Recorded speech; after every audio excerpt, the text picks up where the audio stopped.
हाँ जी सीए साहब, कैसे आप सब लोग ठीक ठाक हो? बेटे कैसी चल रही है लाइफ आपकी?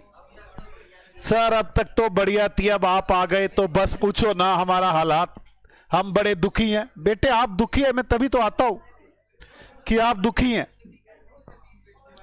आपको कुछ याद होगा हम क्या क्या पढ़ रहे थे, अब तक हम इस चैप्टर में किस स्टेज पर हैं और अब आगे क्या स्टेज चलानी है हमें, मैं उसकी सारी डिस्कशन कर लूं। हम चैप्टर पढ़ रहे थे स्ट्रेटेजिक चॉइस, जिसके अंदर हम लोग 4 स्ट्रेटेजी पढ़ने वाले हैं, जिसमें पहले मैंने बताया था स्टेबल स्ट्रेटेजी,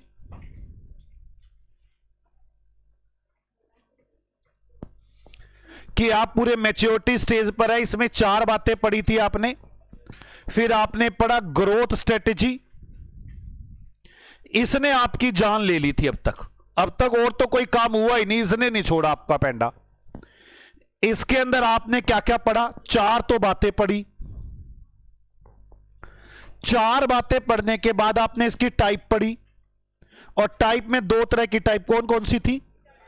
इंटरनल और एक्सटर्नल। और इंटरनल में इंटिफिकेशन और डाइवर्सिफिकेशन, और इसके बाद आपने इंटिफिकेशन में वो vertical market penetration, product development और मार्केट डेवलपमेंट। फिर आपने पढ़ी डाइवर्सिफिकेशन। डाइवर्सिफिकेशन में आपने क्या क्या पढ़ा? आपने इसमें पढ़ा कॉन्सेंट्रिक, कॉन्ग्लोमरेट और इनोवेशन। कॉन्सेंट्रिक में आपने पढ़ा वर्टिकल, हॉरिजॉन्टल, वर्टिकल में था ना वो, तो बैकवर्ड फॉरवर्ड। बस इसके बाद आप चले गए इसमें कॉन्ग्लोमरेट में तो कुछ नहीं। इनोवेशन में इसके 3 एडवांटेज बताई: कॉम्प्लेक्स प्रॉब्लम को सोल्व करना, इंक्रीज करना प्रोडक्टिविटी, और कॉम्पिटिटिव एडवांटेज, ये पढ़ा आपने। इसके बाद आप एक्सटर्नल ग्रोथ पर चले गए थे। एक्सटर्नल ग्रोथ के अंदर आपने क्या क्या पढ़ा? आपने कहा एक्सटर्नल ग्रोथ के अंदर 2 तरीके हैं, मर्जर और एक्विजिशन और अलायंस। फिर आपने पढ़ा मर्जर के टाइप, वर्टिकल, हॉरिजॉन्टल। वर्टिकल में बैकवर्ड और फॉरवर्ड दोनों थे, हॉरिजॉन्टल कोजेनरिक और कॉन्ग्लोमरेट। और अलायंस में आपने इसकी एडवांटेज और डिसएडवांटेज पढ़ी। एडवांटेज में 4 एडवांटेज पढ़ी: organisational advantage, economical advantage, strategic advantage, political advantage. Disadvantage तो बस ऐसे लिखी थी, याद है आपको? अब हमारी अगली स्ट्रेटेजी है रिट्रेचमेंट।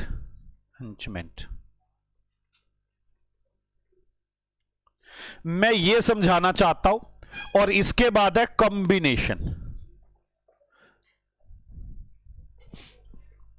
मैं उसी तरह से रिट्रेचमेंट के फीचर बताना चाहता हूं, रिट्रेचमेंट की रीजन बताना चाहता हूं, मेजर रीजन। बस इसमें 2 ही बातें बताऊंगा, मीनिंग नहीं। और कॉम्बिनेशन में तो सिर्फ फीचर बताऊंगा। मेरी बात समझ में आ गई? मुझे रिट्रेचमेंट स्ट्रेटजी की तरफ चलना है। अब मेरी बातों को समझना शुरू करेंगे। यह समझाने के लिए मैं आपको एक वर्ड पर लेकर जा रहा हूं, जिसका नाम है स्ट्रेटेजिक एग्जिस्ट। मतलब आपने जो स्टेबल स्ट्रेटेजी लगाई हुई है या ग्रोथ स्ट्रेटेजी लगाई है, उससे बाहर आना। ठीक है, मेरी बात समझे? डाउनफॉल आ रहा है बड़ा ज्यादा, डाउनफॉल आ रहा है बड़ा ज्यादा। मैं आपको बेसिक भाषा में बता रहा हूं, पहले भी बड़ा ज्यादा डाउनफॉल आ रहा है, गिरते जा रहे हैं, हमारा प्रोडक्ट बिक ही नहीं रहा है। ठीक है, और हमने पहले ग्रोथ की, ग्रोथ के बाद हम स्टेबल पर आ गए, अब गिरने शुरू हो गए हैं। अब ये स्टार्ट हो गया है। मेरी बात समझ में आ गई है? तो हमें क्या क्या करना चाहिए? हम ग्रोथ पर थे, पूरी ग्रोथ की हमने जितनी ग्रोथ करनी थी। ग्रोथ के बाद हमें स्टेबल अच्छा लगा, हम स्टेबल की तरफ चले गए, क्योंकि ग्रोथ के बाद तो स्टेबिलिटी लानी है ना मुझे। अब डाउनफॉल आना शुरू हो गया है। तो आप 3 काम करेंगे। क्या क्या काम करेंगे आप, वो 3 मैं वो डिस्कशन करना चाहता हूं आपके साथ कि हम ये काम करेंगे। ठीक है, तो आप मेरी बात समझे। सबसे पहले मैं आपसे बुलेट का एग्जांपल देता हूं। बुलेट पता है ना आपको? बुलेट तो मूर्ख, इनफील्ड बुलेट, बाइक की बात कर रहा हूं, बाइक की बात कर रहा हूं, बुलेट। आपको मैं बताऊं, आज से बहुत जमाना पहले इसे बंबू काट कहते थे। हाँ, पंजाब में कहते थे बंबू काट।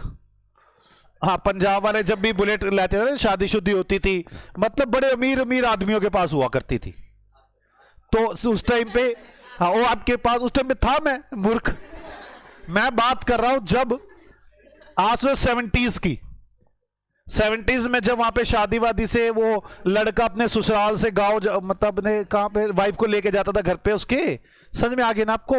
वहां पे तो वो उस पे लेके जाता, बुलेट पे, तो बड़ी वैल्यू होती थी उसकी, तो उसे बंबू काट कहते थे। बहुत बिकती थी बुलेट बाइक, बहुत ज्यादा बिकती थी। आपको बताऊं, 95 तक बहुत बुलेट बिकी, 95 तक। मतलब बुलेट ने रिकॉर्ड तोड़ सेल की, बुलेट ने रिकॉर्ड तोड़ सेल की। उसके बाद ये बिकनी बंद हो गई थी। ये तो अब दोबारा ट्रेंड आया है। उसके बाद ये बिकनी बंद हो गई थी। जब हमारा जमाना आया ना, मतलब 95 के बाद, तो बुलेट लेते ही नहीं थे, बुलेट नहीं लेते थे। कारण पता है? उसकी बड़ी बड़ी प्रॉब्लम थी। हाँ, बड़ी सारी प्रॉब्लम थी बुलेट में।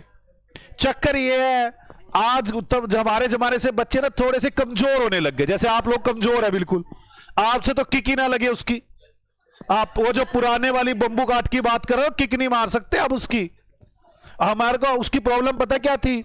जब हमने उसे लेने के पसंद नहीं किया, उसमें ना पहले वो सुई देखनी पड़ती थी कहां तक पहुंच गई, प्रेशर क्रिएट करना पड़ता था, फिर किक मारनी पड़ती थी, और वो किक वापस आके पैर पे लग जाए तो शायद पैर की हड्डी उसी टाइम टूट जाती थी।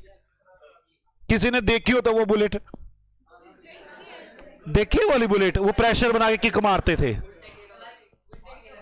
तो आप मेरी बात समझे। हाँ, उसमें गियर भी उल्टे हुआ करते थे, वो गियर भी सही नहीं लगते थे यार, बार बार दुखी होना पड़ता था। तो एक्सीडेंट के खतरे बहुत ज्यादा थे। जब हमारा टाइम आया ना बुलेट लेने के, तब बुलेट में ये कमियां थी। इन कमियों के कारण बुलेट की सेल बहुत ज्यादा डाउन हो गई, और जिसके कारण, और कमियां मैं बताता हूं आपको, बुलेट एक ही कलर में आती थी, सिर्फ ब्लैक, और कोई कलर ही नहीं आता। अब तो आप देख रहे हो कितने कलर आ रहे हैं। अब तो बड़े अच्छे अच्छे कलर आने लग गए आपको। एक तो इनका स्टाइल एक ही था, उस टाइम एक ही स्टाइल था, अब तो स्टाइल बड़े ज्यादा आ गए। एक ही स्टाइल था, किक थी, और किक होने के बाद उसके अंदर वो था, वो स्टाइल, किक, कलर सब एक ही था। आखिरकार बुलेट ने इन सब, गियर भी उल्टे थे उसके सारे, मतलब वो हम आगे की तरफ गियर लगाया करते थे, पैर से पीछे गियर लगते थे उसके। तो अब वो था, मतलब था कुछ, मैं भूल भाल गया मैं। अब तो वो जमाने की बात है, उल्टी साइड गियर हुआ करते थे। मतलब हमारे पैरों को, जैसे फॉरेन में कार चलती है उसका हैंडल उल्टे साइड होता है ना, अब हमसे तो नहीं चल पाएगी वो, एकदम प्रैक्टिस चाहिए। ऐसे ही बुलेट का हाल था कि उसके गियर उल्टी साइड थे। अब मेरी बात समझे, आखिरकार बुलेट वालों को ये बातें समझ में आई कि सेल इतनी डाउन जो होती जा रही है, बड़ा डाउनफॉल आ गया। उन्होंने अपनी इन कमियों को आइडेंटिफाई किया, उनके सॉल्यूशन देखे, और अब ये बुलेट इसलिए बिकने लगी, सब चेंज हो गया। अब वो उतनी भारी है ही नहीं, अब तो बड़ी हल्की, अब तो नॉर्मल बाइक की तरह। पहले तो वो इतनी भारी होती थी, सच बताओ इतनी भारी होती थी, मतलब एक बार ऐसे उठाते थे ना तो पूरे जोर निकल जाता था कि बुलेट उठाई हुई है। अबे भाई, मैं अपनी सुविधा के लिए इसको ले रहा हूं कि इसको घसीटने के लिए बैलगाड़ी साथ में रख रहा हूं? हद तो बात ये है, आजकल के बच्चों से अगर वो वाली बुलेट उठवाई जाए, उस तरह से किक लगवाई जाए, तो एक भी किक मार के दिखा दे, स्टार्ट ही नहीं होएगी। बात तो दूर की बात नहीं, स्टार्ट नहीं होनी इनसे। हाँ, अब तो पता क्या है, किक ही नहीं आ रही, सेल्फ स्टार्ट है बटन दबा के स्टार्ट है। यार उस टाइम नहीं थी बटन दबा के स्टार्ट। अगली बात, कलर। अब कलर ऑप्शन बड़ी अजीब सी आ गई, स्टाइल बड़े अजीब से अलग अलग आ गई है। मेरी बात समझ में आ रही है? तो इन्होंने कलर चेंज किया, सेल्फ चेंज की उसकी, उसके बाद उसके स्टाइल चेंज किए, एक ही स्टाइल की बुलेट नहीं रखी। अब आप देख रहे हैं बड़ी सारी आ रही हैं, हाँ जो भी है। अब आप मेरी बात समझे, ये वो है बुलेट कंपनी की सारी, मैं उसी कंपनी की बात करना चाह रहा हूं। इस वक्त आप लोग इस वक्त डिस्टर्ब कर रहे हैं, आप फिर दोबारा टाइम खराब करवाने की कोशिश कर रहे हैं। हुआ यूं, इन्होंने ये सब कुछ चेंज किया, दोबारा फिर सेल को बढ़ाया। हमारे पास डाउनफॉल आ गया था, और डाउनफॉल को पूरा करने के लिए हमने दोबारा वहीं वापस पहुंचना, सेल को वापस पहुंचाना। इसे बोलते हैं कि हमने टर्न अराउंड स्ट्रेटेजी लगाई है। कौन सी लगाई है? Turn around. हमने टर्न अराउंड स्ट्रेटेजी लगाई है। क्या लिख दिया? टर्न अराउंड, चलो जो भी लिखा गया, टर्न अराउंड स्ट्रेटेजी लगाई है। मेरी बात समझ में आ गई है? तो आप मेरी बात समझे, मैंने आपको इसमें बुलेट का एग्जांपल दिया, बुलेट की कुछ प्रॉब्लम्स थी, वो प्रॉब्लम्स को कवर करने के बाद आगे बढ़ा। मैं आपको एक बात बताऊं, एक टाइम था, सेम पोजीशन बता रहा हूं मैं, बाटा कंपनी की। आज की डेट में बाटा के शूज आ रहे और चलने दोबारा शुरू हो गए हैं। एक टाइम पता क्या था, टीवी में एक ही ऐड चलती थी, सिर्फ बाटा के शूज। लोग वो ने ट्रेंड बना रखा था, बाटा की चप्पल, बाटा के शूज, लेकिन ये बीच में बिल्कुल बंद हो गए थे। कारण क्या था? एक ही कारण, एक ही स्टाइल था इनका। आप चले जाओ, बस कुछ ही कलर मिलेंगे, ये स्टाइल है, ये कलर है, बात खत्म हो गई। पहले तो इतना चलता था, मूवीज में ना आया हुआ था इसका, बाटा की चप्पल है। वो अमिताभ बच्चन ने अपनी मूवी में बोला हुआ था, ये चप्पल कोल्हापुरी चप्पल है, बाटा की चप्पल है। इतना ट्रेंड था। उसके बाद वो स्कूल शूज में भी ऐसी था, बाटा के स्कूल शूज होंगे बस। आखिरकार इनकी सेल गिरनी शुरू हुई, इन्होंने भी टर्न अराउंड किया। टर्न अराउंड, इन्होंने भी टर्न अराउंड किया। मैंने आपको दो एग्जांपल दिए। टर्न अराउंड का मतलब होता है अपनी कमियों को पहचानना, कमियों को पहचान के उन्हें ठीक करना, और ठीक करने के बाद वापस वहीं पहुंचना, दैट इज टर्न अराउंड। और टर्न अराउंड के बाद अगर आप टर्न अराउंड की कोशिश करें और टर्न अराउंड हो ना पाए, मान लो टर्न अराउंड की मैंने बहुत कोशिश की कि मैं वापस वहां पहुंच जाऊं, नाम से समझ में आता है यार टर्न अराउंड, भाई वापस टर्न करना। हमने पूरी कोशिश की पर टर्न अराउंड हो नहीं पाया। मैं इस पे आपको एग्जांपल देता हूं कोटक का। कोटक वालों का ना कैमरे भी आते हैं।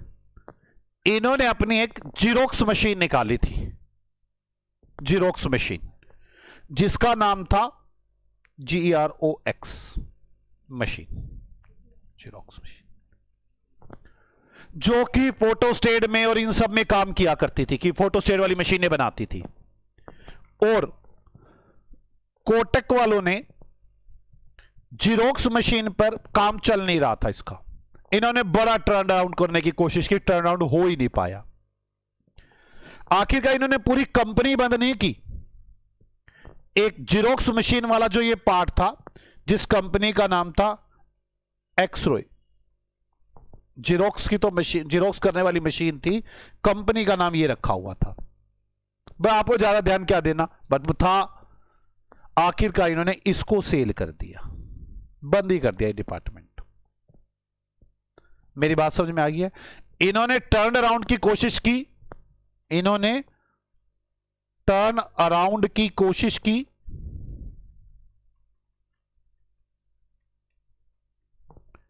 पर टर्न अराउंड हो ही नहीं पाया इनसे। इन्होंने पूरी कोशिश की, टर्न अराउंड की कोशिश करने के बाद इन्होंने अपनी एक्सरोय जो मशीन, एक्सरोय जो कंपनी थी, जो कि जीरोक्स की कंपनी थी, जीरोक्स मशीनें बनाती थी, उसको सेल कर दिया, बंद कर दिया। इसे बोलते हैं डिवस्टमेंट स्ट्रेटेजी। डिवस्टमेंट, डिवर्सिफिकेशन नहीं, डिवस्टमेंट, डिवस्टमेंट स्ट्रेटेजी। तो आप लोग पहले अगर डाउनफॉल की तरफ जा रहे हैं तो टर्न अराउंड लगाएंगे, और उसके बाद डिवेस्टमेंट। और जब मतलब डिवेस्टमेंट में ऐसा नहीं होता कि टर्न अराउंड में तो कहता वापिस लेकर आना उसे, डिवेस्टमेंट में होता है उसको एक पोर्शन सेल कर देना कि ठीक है जी बेच दिया, अब नहीं चल रहा हमसे, किसी भी तरह से बंद करो, इस पार्ट को हटाओ, इसको अपना ध्यान दूसरी जगह लगाओ। तीसरी बात थी जेट एयरलाइंस से।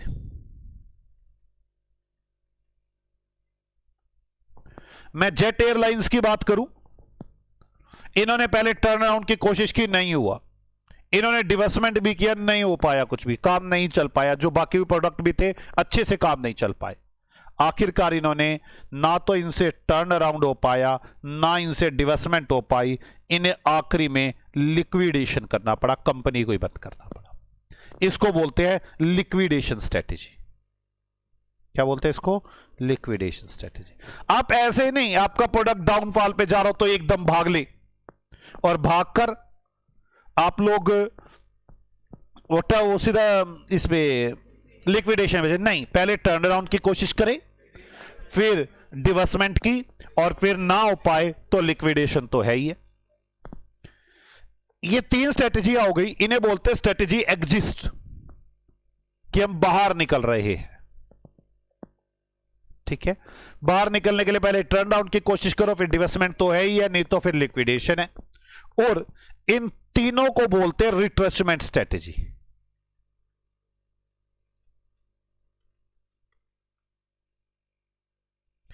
मैं कहूं तो रिट्रेचमेंट की स्ट्रेटेजी कौन सी है? टर्न अराउंड भी रिट्रेचमेंट है, डाइवर्सिफिकेशन, डिवेस्टमेंट और लिक्विडेशन, ये तीनों ही रिट्रेचमेंट स्ट्रेटेजी हैं। जो मुझे तीनों सिखानी है, आप समझो, मुझे तीनों सिखाने जो रिट्रेचमेंट स्ट्रेटेजी।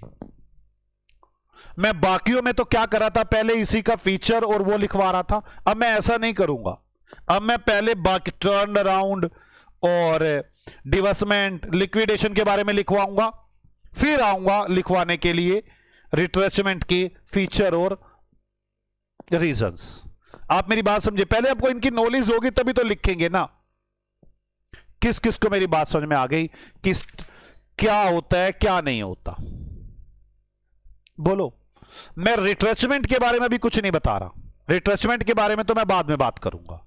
अभी तो मैं किसके बारे में बात कर रहा हूं? स्ट्रेटेजी एग्जिस्ट क्या होता है, फिर टर्न अराउंड क्या होता है, फिर डिवेस्टमेंट क्या होता है, फिर लिक्विडेशन क्या होता है, उसके बाद आएगा रिट्रेचमेंट स्ट्रेटेजी के फीचर और रीजंस। क्या आपको मेरी बात समझ में आ गई?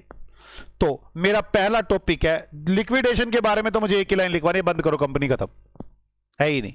तो मतलब मेन दो बातें किसके बारे में रहेगी मेरे पास? रिट्रेचमेंट और डिवेस्टमेंट, टर्न अराउंड और डिवेस्टमेंट। ठीक है, तो क्या मैं पहले स्ट्रेटेजी एग्जिस्ट लिखवाऊं? क्या होता है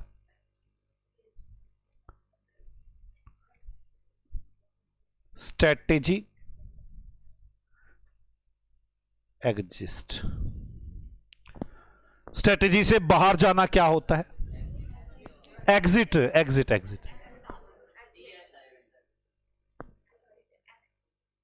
exist, exist, strategy exist, strategy से बाहर आना। तो मुझे कोई लिखे स्ट्रेटेजी एग्जिस्ट के बारे, एग्जिट के बारे में लिखो, तो मैं क्या लिखूंगा एग्जिट के बारे में? ठीक है, पहली बात मैं इसमें लिखूंगा, जब का ऑर्गेनाइजेशन अपनी स्कोप ऑफ एक्टिविटी को सब्सटेंशियली कम करना चाहता है, तो वह पहले प्रॉब्लम एरिया को देखता है, फिर उसके रीजन को सर्च करता है, फिर उसके लिए बड़े सारे स्टेप लगाता है। भाई टर्न अराउंड लगाना है या डिवेस्टमेंट लगाना है या लिक्विड, बड़े सारे स्टेप लगाता है। और ये जो स्टेप होते हैं इन्हें रिट्रेचमेंट कहते हैं। मैं लिखूंगा, जब ऑर्गेनाइजेशन अपनी स्कोप ऑफ एक्टिविटी को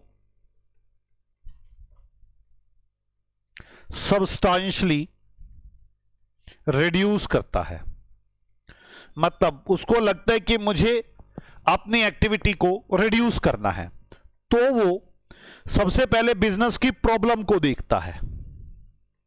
जैसे मैंने आपको बताया कि अभी टर्न अराउंड में बताया मैंने आपको, बुलेट ने अपनी एक्टिविटीज को कम करने की कोशिश कर रहा था, उसने प्रॉब्लम को देखा, प्रॉब्लम के कारण को ढूंढा, रीजन ऑफ प्रॉब्लम। जैसे मतलब प्रॉब्लम क्या थी, सेल नहीं हो रही। प्रॉब्लम क्या थी, उसका कलर, उसका स्टाइल। मेरी बात समझ में आई? तो प्रॉब्लम के रीजन को देखा और रीजन को सोल्व करने के लिए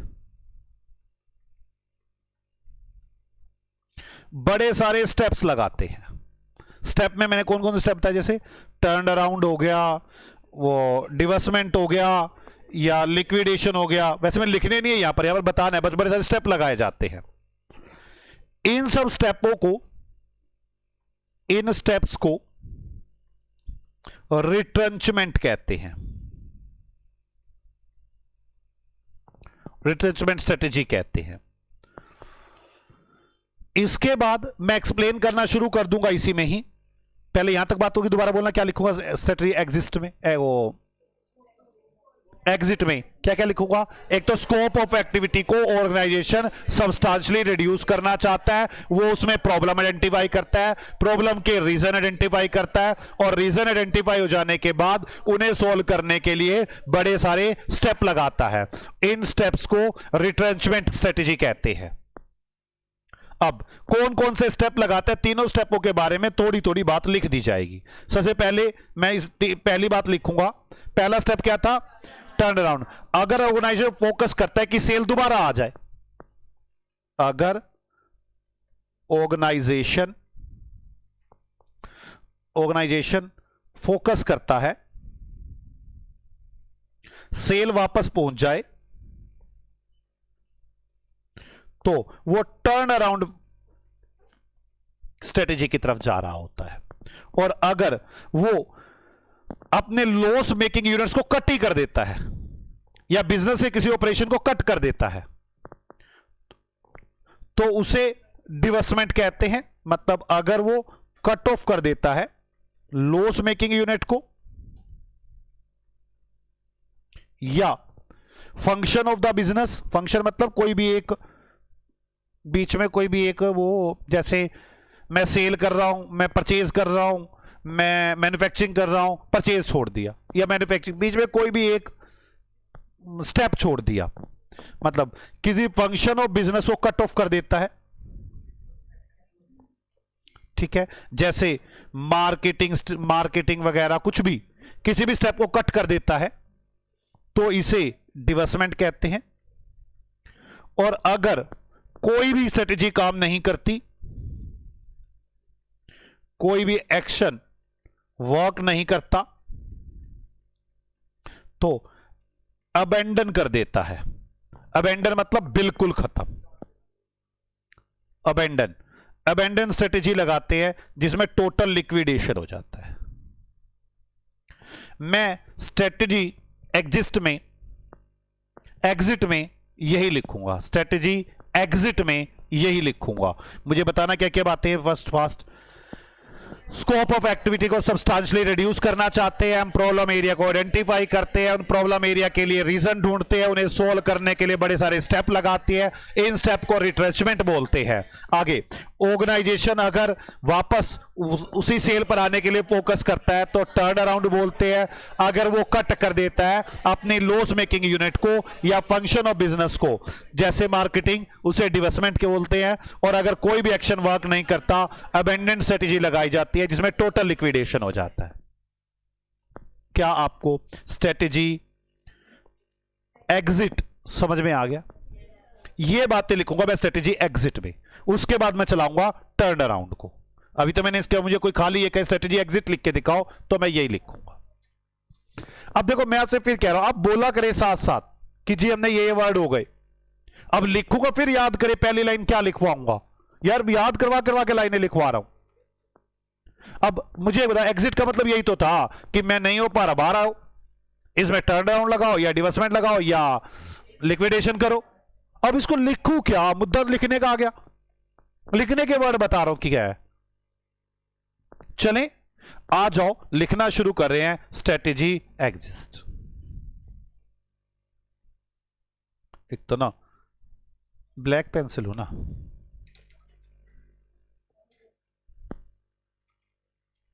चलो स्ट्रेटेजिक एग्जिट, स्ट्रेटेजी एग्जिट। अब मेरे पास स्ट्रेटेजी एग्जिट शुरू हो गया है। ये कुछ ब्लू चल रहा है ना पेन, तो ये ब्लैक चले ना। लिखो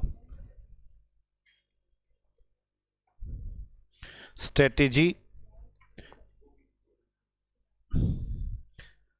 exits are followed when an organization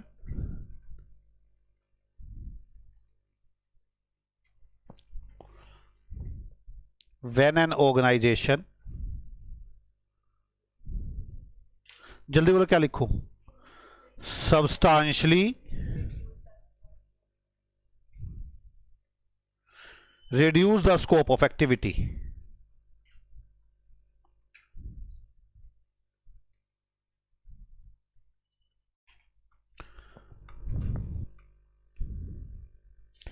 इसमें हम क्या करते हैं, सबसे पहले हम क्या आइडेंटिफाई करेंगे, प्रॉब्लम एरिया, उसके बाद उसके रीजन। चलो this is done through an attempt to find out the problem area, find out the problem area and क्या करूं उसके बाद, उसके रीजन देखो।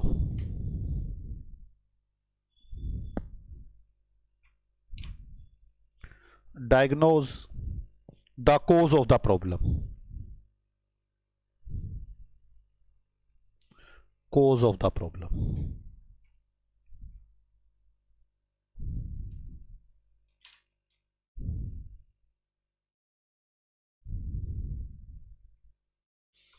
और उसके बाद आप प्रॉब्लम के डायग्नोज कोज को डायग्नोज करें, मतलब उसके कारण ढूंढे, उसके diagnose the cause of the problem, problem के रीजन सर्च करो, रीजन सर्च करो। ठीक है, अब जैसे रीजन स्टेप हो जाएंगे तो क्या करूंगा, स्टेप लगाऊंगा, सोल्व द प्रॉब्लम्स, और ये क्या हो जाएंगी, रिट्रेंचमेंट। तो लिखिए next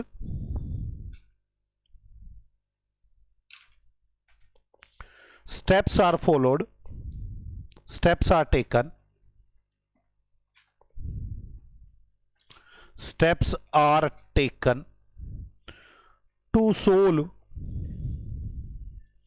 the problems. These steps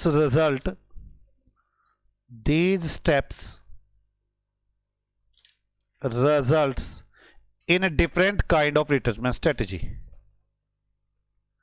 In different kind of retrenchment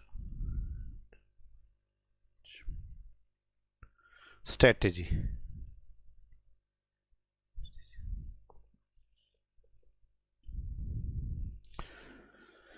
Next steps are taken to solve the problems. These steps result in different kind of retrenchment strategy. जो ये step होते हैं, इनके जो रिजल्ट होते हैं वो रिट्रेंचमेंट स्ट्रेटेजी होती है। अब इसके बाद अगली लाइन क्या लिखूं,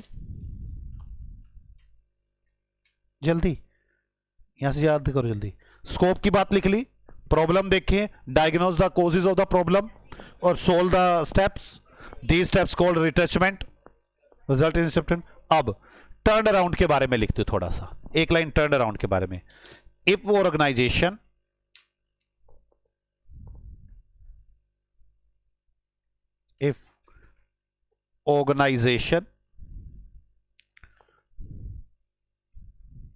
फोकस करेगा उस पर और सेल को वापस लाने की कोशिश करेगा, chooses to focus on ways and mean to reverse the process of decline,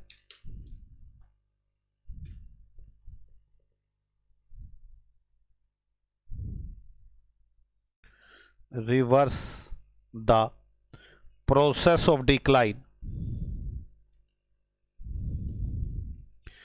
it adopted turnaround strategy. It adopted turnaround strategy.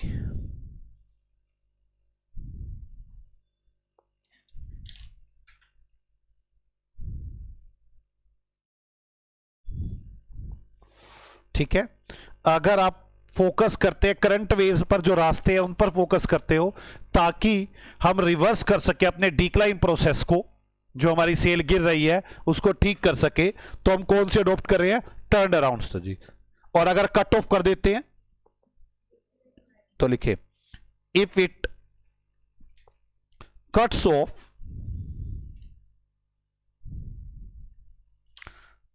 Of the loss making unit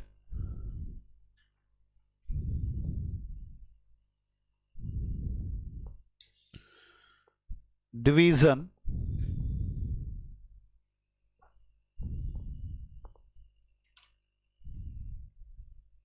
or its product line,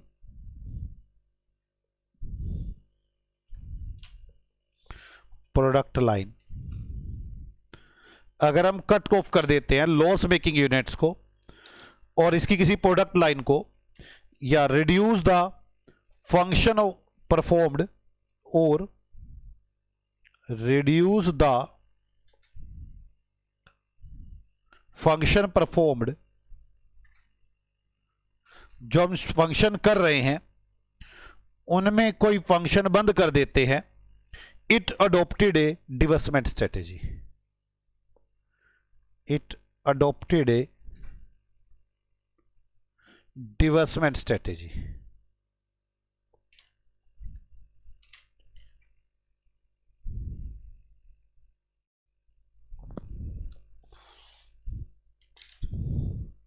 और आगे, अगर इनमें से कोई भी वह काम ना करे तो हम अबेंडन की तरफ चले जाते हैं, जिसमें टोटली लिक्विडेशन हो जाता है, और इसे लिक्विडेशन स्ट्रेटेजी कहते हैं।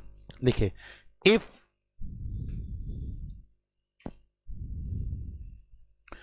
none of the work, none of the action work, अगर कोई भी एक्शन काम नहीं करता, then it may choose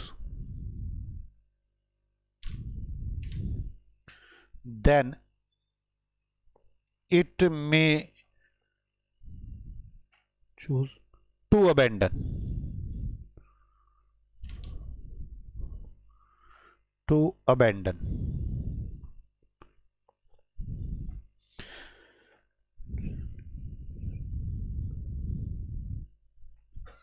the activity totally resulting in a liquidation strategy. The activity totally resulting in a liquidation strategy.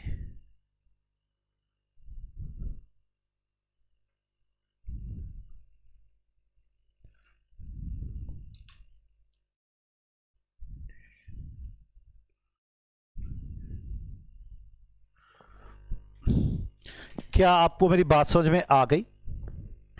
अब तो मुझे एक एक स्ट्रेटेजी के बारे में लिखवाना है। देखो आप मेरी बात समझे, मैं जो अपना तीसरा टॉपिक है रिट्रेसमेंट स्ट्रेटेजी, इसकी तरफ चल रहा हूं, लेकिन मैं अभी इसके बारे में नहीं लिखवा रहा। मैं इससे अलग एक टॉपिक पर आ गया हूं, स्ट्रेटेजी एग्जिस्ट। उसके अंदर मैं लिखवाया स्ट्रेटेजी एग्जिस्ट किसे कहते हैं। अब मैं इसी के अंदर लिखवाऊंगा तीनों। कौन सी? टर्न अराउंड, डिवेस्टमेंट और लिक्विडेशन।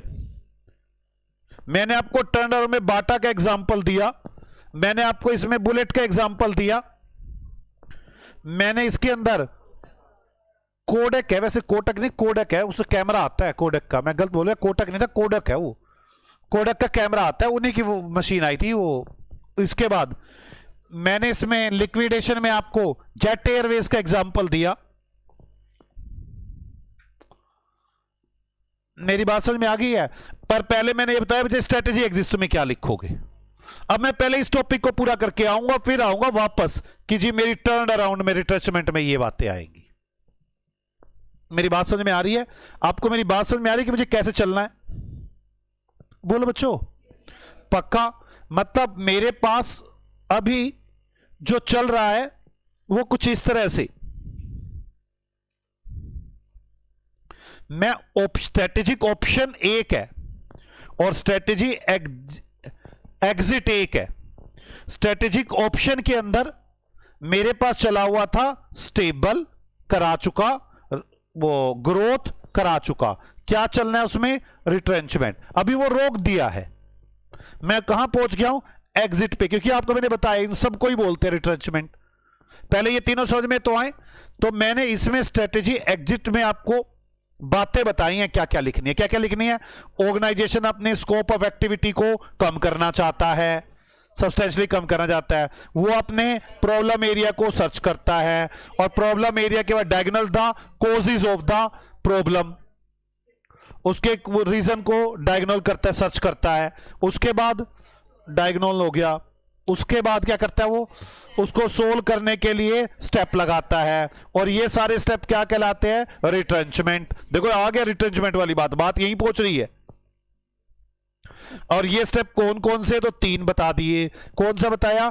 Turn around. अगर हम फोकस करते हैं, किसी तरफ फोकस करते हैं, रिवर्स द डिक्लाइनिंग प्रोसेस। क्या करते हैं? Reverse the declining process. तो हम कहां पर होते हैं? टर्न अराउंड की तरफ होते हैं। ठीक है, उसके बाद क्या बता दिया मैंने? डिवेस्टमेंट। अगर हम कट ऑफ कर देते हैं कोई लॉस मेकिंग यूनिट, कोई डिवीजन या कोई भी फंक्शन ऑफ द बिजनेस, ठीक है, तो हम कहां जा रहे होते हैं? डिवेस्टमेंट की तरफ। और जब कोई भी काम नहीं करता, कोई भी एक्शन वर्क नहीं करता, तो हम अबेंडन की तरफ जाते हैं, जिसमें टोटली लिक्विडेट हो जाता है, जैसे लिक्विडेशन स्ट्रेटेजी, जिसके रिजल्टिंग लिक्विडेशन स्ट्रेटेजी आ जाती है। अब इसी के अंदर हम चल रहे हैं, ये तो मैंने इसके बारे में लिखवा दिया। अब इसी के पार्ट बना रहा हूं मैं 3, टर्न अराउंड, डिवेस्टमेंट और लिक्विडेशन। जब ये सब लिखवा लूंगा तब रिट्रेचमेंट में आऊंगा और फिर कॉम्बिनेशन में आऊंगा। मुझे ऐसे 3 टॉपिक बताने, 1, 2 और एक और है, ये पूरा चैप्टर है। ओके चलो, तो आ जाओ, अब हम शुरू करते हैं टर्न अराउंड। अब टर्न अराउंड में आपको पता तो चल गया है, अब पता चलने में थोड़ी ना दिक्कत है। मुझे बताओ, पता नहीं कैसे टर्न अराउंड क्या होता है? बोलो। आपको सारा पता चल चुका है भाई, अपनी सेल को रिवर्स लेकर आना है, जो मर्जी लगाओ, अपने कलर डिजाइन ये सब ठीक करूंगा। और बुलेट का आपके पास एग्जांपल भी है, मैंने कहा बंबू काट का पहले ऐसे था, अब बंबू काट ये हो गया। मेरी बात समझ में आ गई आपको? पक्का? मैंने आपको यही बता दिया उसके कारण क्या थे डाउन जाने के। सच में मैंने अपने टाइम में एक बार चलाई, जब वो ऐसी सेल्सुल वाली आती नहीं थी। आपको मैं बताओ, मैंने उसे किक मारी, कितनी जोर से वापस पैर पे आके लगी ना, कई दिन तक उसका मांस फट गया और प्लास्टर चलता रहा। ये मैं आपको ये बता रहा हूं, और ये नॉर्मल था, स्टार्ट ही नहीं होनी उसके बिना। लोगों को पता कैसे चलाते हैं? या तो स्टार्ट करके दे दे, मैं चला लूंगा। यार ये क्या है? मतलब समझ नहीं आ रहा। बाइक ले रहा हूं मैं, बाइक ले रहा हूं, या एक घोड़ा गाड़ी खींचने के लिए बोझ ले रहा हूं मैं। आप मेरी बात समझ में आ गई है? तो टर्न अराउंड समझ में आ गई? क्या कह रहे हो? रास्ते बंद होगी तो बस धक्के मार के लाओगे, धक्के से लगते नहीं थे। अब तो मेरे ख्याल वो होगी 100 किलो की, उस टाइम थी 500 किलो की। एक बार गिर जाए 100 से ज्यादा होगी, और कितनी होगी? मैं तो 100 की भी नहीं लगती। और पहले तो ना ऐसे गिर जाती थी ना, अड़ोसी पर भाग के उठवाता हूं इसके साथ, 2 जने मिलके उठाते थे उसको। मेरे को समझ नहीं आ रहा लेते क्यों थे, मतलब बहुत ज्यादा थी। मेरा कहने वाला एक आदमी से उठती नहीं थी। लोग शर्त लगाते थे कि गिर जाएगी इसके बाद तू उठा के दिखा, शर्त लगाएंगे इस बात पे। अब आओ, तो टर्न अराउंड स्ट्रेटेजी समझ में आ रही है। टर्न अराउंड में लिखूं क्या, टर्न अराउंड में लिखूं क्या? मैं पहले तो आपको एक बात बता दूं, जो रिट्रेंचमेंट है आपको इसमें समझ तो आ ही रहा है कि डाउनफॉल में जा रहा हूंगा मैं। रिट्रेंचमेंट इंटरनली भी हो सकता है और एक्सटर्नली भी। अगर आप इंटरनली रिट्रेंचमेंट करते हो, मतलब अपनी इंटरनल एफिशिएंसीज को बढ़ाते हो,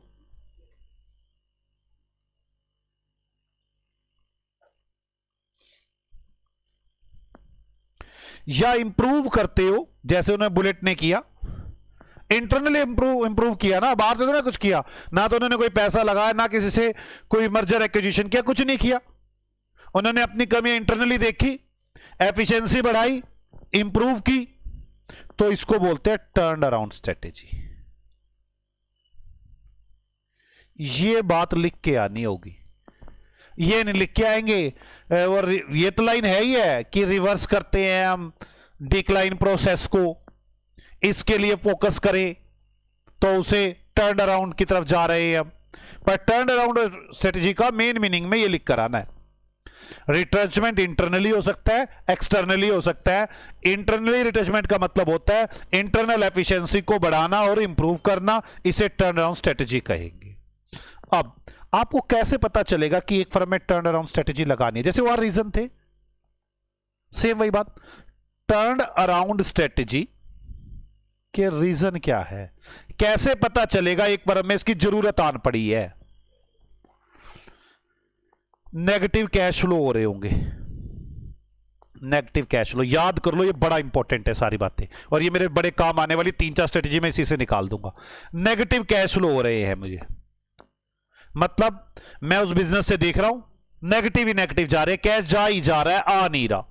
पहले तो इस बात से पता चलता है कि मुझे टर्न अराउंड की तरफ जाना चाहिए कि हमारे बिजनेस में कैश लगातार जा रहा है आगे। हमारी प्रोडक्ट मार्केट में कंपटीशन बढ़ता जा रहा है, हमारा प्रोडक्ट अनकॉम्पिटिटिव होता जा रहा है, हमारा प्रोडक्ट अनकॉम्पिटिटिव होता जा रहा है। हुआ पता क्या था, वो आदमी बुलेट लेके चल रहा था, दूसरा पीछे स्प्लेंडर लेके आता था, वो बुलेट वाला अपने बेचारे गियर ही बदलता रह जाता था, स्प्लेंडर वाला उसके आगे धुएं की तरह निकाल के ले जाता था। और फिर दूसरी बात, वो गिरता था, वो 1 मिनट में उठा के बाइक पे दोबारा कहता मैं तो ऐसे मजाक कर रहा था। वो जोक था, हमारे टाइम में जोक चलता था। वो एक आदमी चलती चलती बाइक से गिर गया, एक लड़की ने देख लिया, वो एकदम हाथ जार के खड़ा हो गया, कहता हमारा तो उतरने का स्टाइल ही ये है। तो बुलेट में ये होता नहीं था, बुलेट में ये स्टाइल होता ही नहीं था। मेरी बात समझ में आ गई? तो नेगेटिव कैश फ्लो हो रहे हैं लगातार, आपका प्रोडक्ट अनकॉम्पिटिटिव हो रहा है, मतलब स्प्लेंडर इतनी हल्की चल रही है, इतने कम पेट्रोल में चल रही है सब कुछ, और वो आपको आप स्टेटस सिंबल तो दिखाना चाहते हो, ये तो नहीं दिखाना चाहते, स्टेटस सिंबल में मैं धक्के मारता हूं, आप स्टेटस सिंबल में ये दिखाना चाहते हैं भारी बाइक है मेरे पास, आराम से चलाता हूं, ठीक है। स्टेटस सिंबल में ये कैसे दिखा देते, गिर गया 4 आदमी आ रहे, भाई उठवाओ भाई उठवाओ, ये कोई स्टेटस सिंबल थोड़ी ना हुआ, नहीं ये तो बेइज्जती हुई। और या फिर तुरे में इतनी ताकत हो गिरे और उठ के ये कह दे हम तो उतरते ही ऐसे हैं, अब इतनी ताकत तो है नहीं। मेरी बात समझ में आ गई है? अच्छा, तो प्रोडक्ट सिंबल समझ में आ गया, हमारा प्रोडक्ट अनकॉम्पिटिटिव हो रहा है मार्केट से। मैंने ऐसे बताया negative cash flow, product unproductive हो गया है, हमारा अनकॉम्पिटिटिव हो गया है। मेरी बात समझ में आ रही है आपको? आगे मार्केट शेयर घटता जा रहा है। बुलेट को दिख रहा था कि मार्केट में बाइकें तो बहुत बिक रही हैं पर हमारी नहीं बिक रही। पहले हम लगभग 50 दिन मार्केट को होल्ड करते थे, 50% बाइक हमारी थी, अब 10% हो गई हैं। हमारा मार्केट शेयर डिक्लाइन होता जा रहा है लगातार। आपको अगर ये सब चीजें नजर आ रही हैं आपकी फर्म में, तो आप समझ लेना टर्न अराउंड की जरूरत पड़ चुकी है। अब आपको टर्न अराउंड की तरफ सोचना है। नेगेटिव कैश फ्लो चल रहे हैं, प्रोडक्ट अनकॉम्पिटिटिव हो गया है, मार्केट शेयर घटना शुरू हो गया है, आपके पास स्टाफ ज्यादा हो गया है, लेबर टर्नओवर ज्यादा है। अब लेबर टर्नओवर तो क्या सिखाऊं, कोस्ट में आपने पढ़ा हुआ है, लेबर बहुत भाग रही है, लेबर टर्नओवर बहुत ज्यादा है, स्टाफ बहुत ज्यादा है।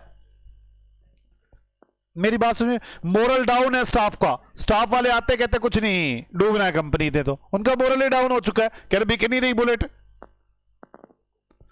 मैनेजमेंट प्रॉपर हाथों में नहीं है, मिसमैनेजमेंट है, यही तो प्रॉब्लम है। नहीं तो उसको नजर नहीं आ जाना चाहिए था टर्न अराउंड लगाना है मुझे, ठीक है। या फिर आपके पास जितनी भी मशीनें वगैरह है उनकी कोई फिजिकल मेंटेनेंस नहीं हो रही, बस जो पड़ा मशीनें चल रही हैं, कोई फिजिकल मेंटेनेंस नहीं हो रही। अगर आपको यह सब नजर आए तो आप समझना टर्न अराउंड की जरूरत आन पड़ी है। क्या क्या नजर आए जल्दी बोलना, ये याद होने चाहिए सारे।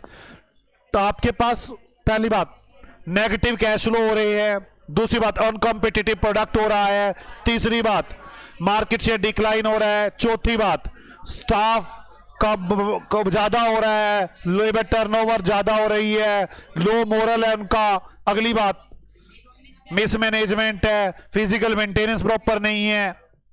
अगर आपको ये बातें समझ में आए तो सोच लेना टर्न अराउंड की जरूरत आन पड़ी है। याद हो गया? बस मैं यही बातें लिखवाऊंगा टर्न एंड स्ट्रेटजी में। मैं लिखवाऊंगा टर्न एंड स्ट्रेटजी में किसे कहते हैं जल्दी। रिट्रेचमेंट इंटरनली हो सकता है, एक्सटर्नली हो सकता है। इंटरनली करूंगा तो रिट्रेचमेंट, अगर इंटरनली करूंगा तो उसका मतलब होता है एफिशिएंसी को बढ़ाना या इंप्रूव करना, और इसे टर्न अराउंड स्ट्रेटजी कहते हैं। कैसे पता चलता है नीड कब आन पड़ी है? तो नीड आन पड़ी है, नेगेटिव कैश फ्लो हो रहे हैं, अनकॉम्पिटिटिव प्रोडक्ट है, मार्केट शेयर डाउन होता जा रहा है। उसके बाद आपको याद हो रहा है यार, देखो मेरी बात समझो, याद कराने के दो तरीके, बेकार में बिना समझाए नाच के याद करना, वो मुझे लगता नहीं कोई बेनिफिशियल है। उसमें टाइम तो उसमें भी इतना ही लगता है। एक होता है कि रियल समझ के याद कर लेना। अब जैसे आपको अगर बुलेट के एग्जांपल देंगे तो आपको ये सब याद आएगा। नेगेटिव कैश फ्लो हो रहे थे, उसके बाद अनकॉम्पिटिटिव हुआ था प्रोडक्ट, मार्केट शेयर घट रहा था, अगली बात स्टाफ ज्यादा था, लो टर्नओवर थी और उनका मोरल था ही नहीं, उसके बाद वो मिसमैनेजमेंट थी और फिजिकल मेंटेनेंस नहीं हो रही थी। आ जाओ इतनी बातों को लिखते हैं टर्न अराउंड स्ट्रेटजी। आ जाओ मेरे साथ साथ टर्न अराउंड स्ट्रेटजी के बारे में लिखना शुरू करें।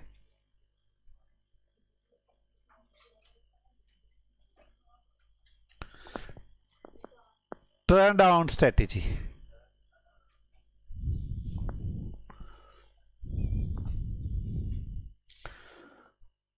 retrenchment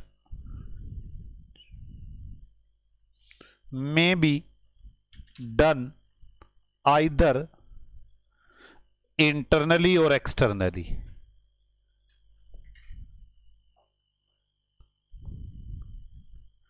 Or externally. Retrenchment internally or externally हो सकता है। For internally retrenchment, for internally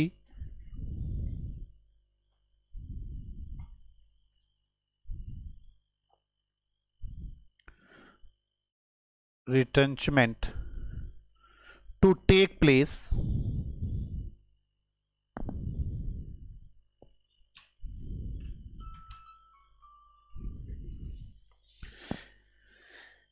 emphasis is laid on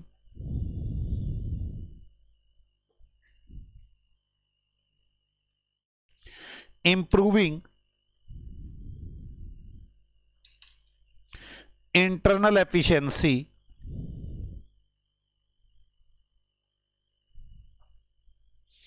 जब इंटरनली रिट्रेंचमेंट किया जाता है तो लेड ऑन इंप्रूविंग, तो ध्यान दिया जाता है, स्पेशली ध्यान दिया जाता है इंप्रूव करने के लिए इंटरनल एफिशिएंसी। इसे कहते हैं known as turn around strategy.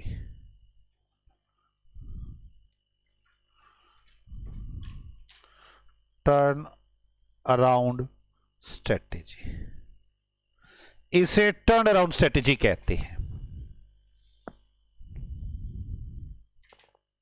अब हमारे पास बड़ी सारी कंडीशन है, बड़े सारे इंडिकेटर हैं जिनको देखकर लगता है कि बिजनेस को सरवाइव करना है तो टर्न अराउंड की तरफ जाना होगा।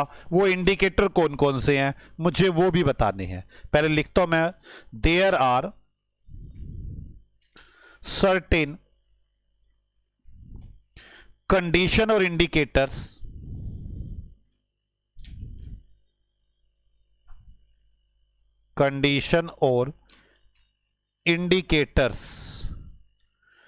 which point out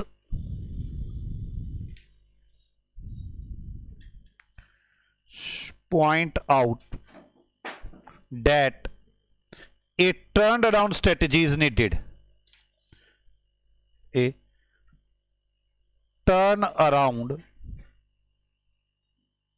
is needed if the company has to survive. Turn around ही लिख दो, चलो। If the company has to survive, अगर कंपनी सरवाइव करना चाहती है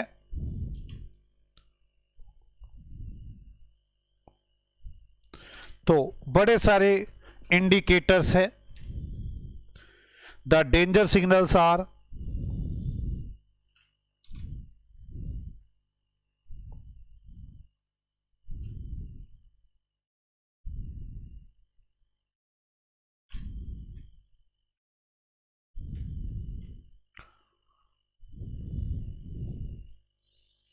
नंबर 1, पहला सिग्नल क्या है?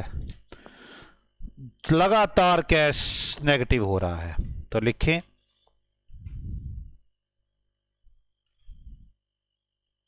Persistent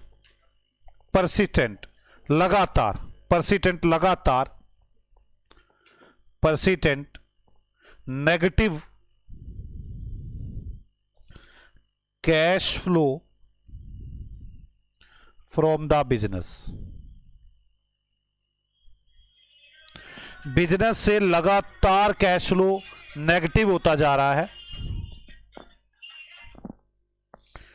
second, uncompetitive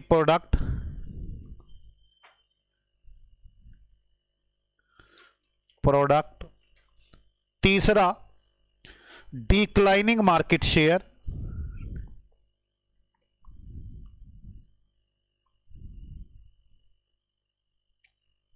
fourth, over staffing, high turnover employ, over off employ, low moral,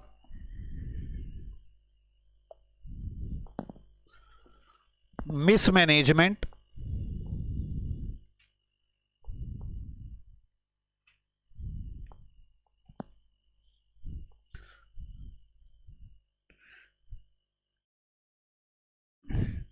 deterioration in physical facility।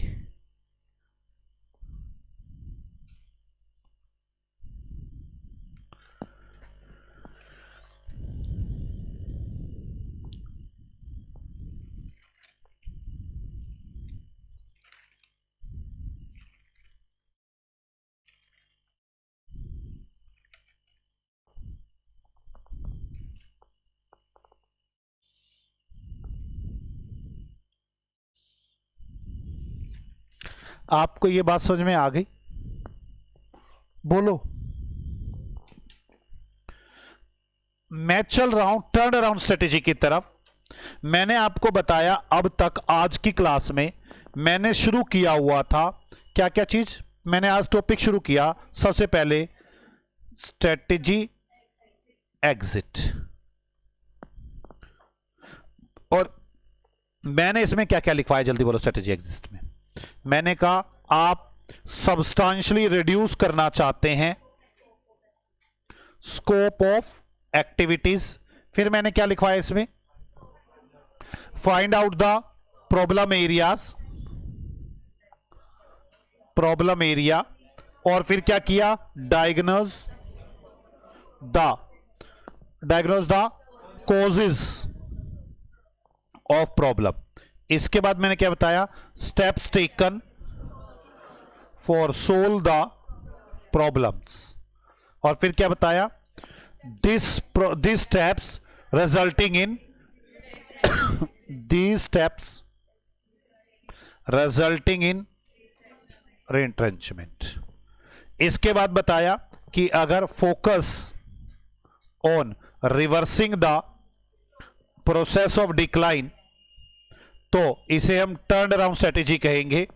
इसके बाद अगर कट ऑफ हो जाएगी लॉस मेकिंग यूनिट्स, बिजनेस और बिजनेस लाइन और प्रोडक्ट वो बिजनेस फंक्शन, रिड्यूस फंक्शन, तो इसे हम डिवेस्टमेंट कहेंगे। और अगर कोई भी एक्शन वर्क नहीं करेगा तो हम अबेंडन करेंगे, जिसमें टोटली लिक्विडेशन हो जाए।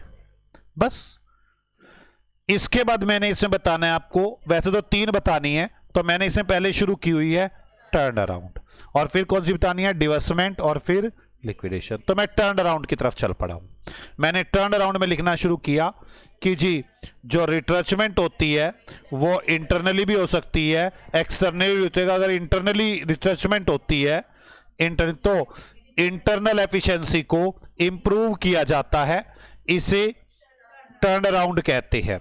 फिर मैंने बताया कि इसके बड़े सारे नीड्स है कि आपको वो इंडिकेटर नजर आएंगे और उन इंडिकेटर को देखकर आपको टर्न अराउंड लगानी पड़ेगी अगर बिजनेस को सरवाइव करना चाहते हो। तो डेंजर सिग्नल जो हैं वो ये हैं, क्या थे, नेगेटिव कैश फ्लोज हो रहे हैं, उसके बाद अनकॉम्पिटिटिव प्रोडक्ट हो रहा है, मार्केट शेयर डिक्लाइन हो रहा है, उसके बाद ओवर स्टाफिंग हो रही है, हाई लेबर टर्नओवर हो रही है, उसके मोराल डाउन हो रहा है, लो मोराल है, इसके बाद मिसमैनेजमेंट है या फिजिकल डिटोनेशन ऑफ फिजिकल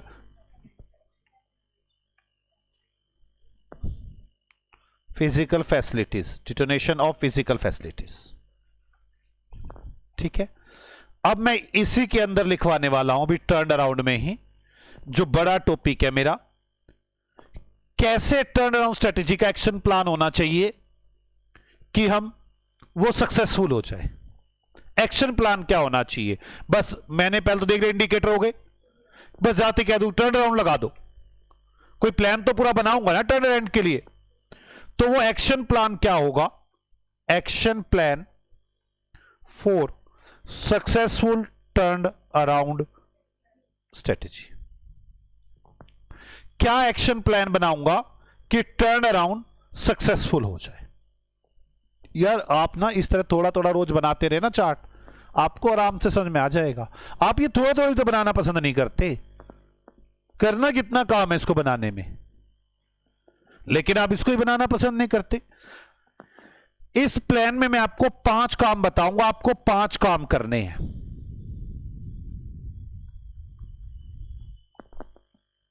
मैं आपको ये 5 काम बता दूंगा, ये 5 काम करने हैं टर्न अराउंड स्ट्रेटेजी के सक्सेसफुल होने के लिए।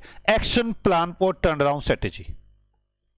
मेरी बात समझेगी, मेरे टॉपिक का नाम है action plan for turn around strategy.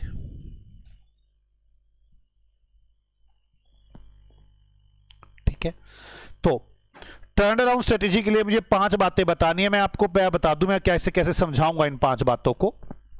मैं पहले तो आपको बताऊंगा कि क्या क्या करना है, फिर मैं कहूंगा आप बिजनेस में कोई ऐसा चेंज करने वाले हैं जिससे कि बिजनेस बंद ही हो जाए, उसके सर्वाइवल के खतरे हो जाएं, तब आपको क्या करना चाहिए?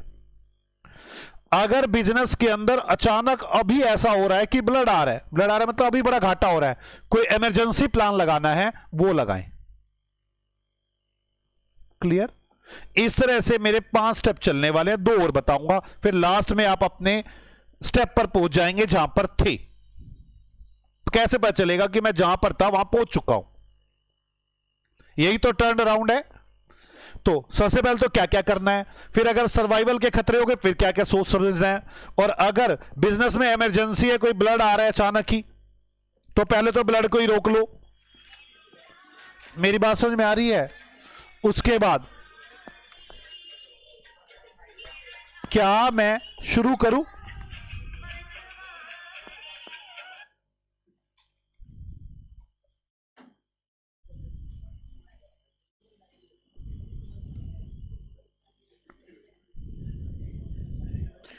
आ जाओ, शुरू करते हैं।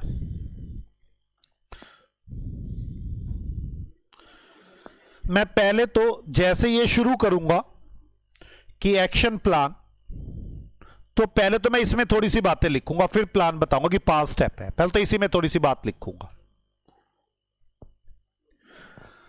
टर्न अराउंड स्ट्रेटेजी के सक्सेसफुल होने के लिए, टर्न अराउंड स्ट्रेटेजी के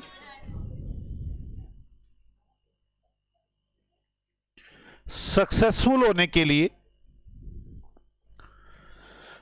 जो एक्शन प्लान लेने हैं, तो सबसे पहले हमें फोकस करना चाहिए अपनी नीड पर, कि हमें किन किन चीजों की जरूरत पड़ेगी, जिसमें मेन है शॉर्ट टर्म और long term finance, short term and long term finance. तो आप मेरी बात समझें, मुझे सबसे पहले यह देखना चाहिए मेरी शॉर्ट टर्म और लॉन्ग टर्म, शॉर्ट टर्म और लॉन्ग टर्म फाइनेंस की क्या नीड है। भाई टर्न अराउंड तो तभी लगेगी, पहले तो आपके पास पैसा होना चाहिए। तो आप चाहते कि टर्न अराउंड स्ट्रेटेजी सक्सेसफुल हो, तो सबसे पहले फोकस करो कि नीड क्या है, लॉन्ग टर्म फाइनेंस की नीड क्या है और शॉर्ट टर्म फाइनेंस की नीड क्या है, और आपकी स्ट्रेटेजी में क्या इशू है।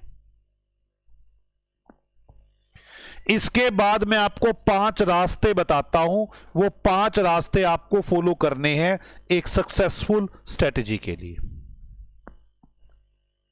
क्लियर? तो मैं जब आपको एक्शन प्लान लिखवाऊंगा तो मैंने 5 बातें बतानी है सक्सेसफुल के लिए, लेकिन उसके अंदर आप लिखेंगे कैसे एक्शन प्लान में? जब एक्शन प्लान शुरू करोगे तो सबसे पहले क्या लिखेंगे? नहीं, आप लिखेंगे टर्न अराउंड स्ट्रेटेजी के सक्सेसफुल होने के लिए आपको 2 चीजें देखनी है, एक नीड ऑफ लॉन्ग टर्म और शॉर्ट टर्म फाइनेंस, और दूसरा इशू स्ट्रेटेजिक में क्या है, क्या इशू है स्ट्रेटेजिक में। और फिर लिखेंगे आप कि 5 स्टेज ध्यान रखनी है, 5 स्टेज ध्यान रखनी है, जिसमें मैं पहली स्टेज बताने जा रहा हूं आपको। क्लियर होगी आपको ये वाली बात? मैं पहली स्टेज क्या बताने वाला हूं मैं आपको स्ट्रेटेजी के अंदर, सबसे पहली स्टेज, उसमें तो सारा वही काम करना है जो बताया था। कैसे करते थे हम? प्रॉब्लम देखो, उसका रीजन देखो, रीजन को देख के उस सारे सोर्सेज उस रीजन पे फोकस कर दो और आपकी प्रॉब्लम सोल्व हो जाएगी। पहला तो स्टेप यही है कि असेसमेंट ऑफ करंट प्रॉब्लम।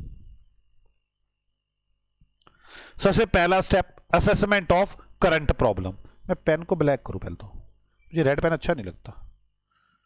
अब असेसमेंट ऑफ करंट प्रॉब्लम, पहला स्टेप यही लगाऊंगा मैं कि करंट प्रॉब्लम को असेस करो। पहले करंट प्रॉब्लम को असेस करो, मतलब जैसे बुलेट वाली बाइक सेल नहीं हो रही, करंट प्रॉब्लम को असेस करो। फिर आगे, फिर देखो प्रॉब्लम के कारण क्या है, तो लिखो फिर प्रॉब्लम के कारण क्या है, रूट कोज क्या है। रूट कोज मतलब जड़ तक जाए उस कारण की, प्रॉब्लम की। प्रॉब्लम के कारण क्या है, रूट कोज क्या है, और इसकी वजह से कितना नुकसान हो रहा है। ऐसा हो सकता है ना कि खाली इसी की वजह से ना, और बुलेट का नुकसान और भी कई कारण हो सकते थे। मेरी बात समझ में आ रही है? जरूरी तो नहीं ना इसी कारण से ही हुआ हो। दूसरी बात, और इस प्रॉब्लम से नुकसान कितना हो रहा है।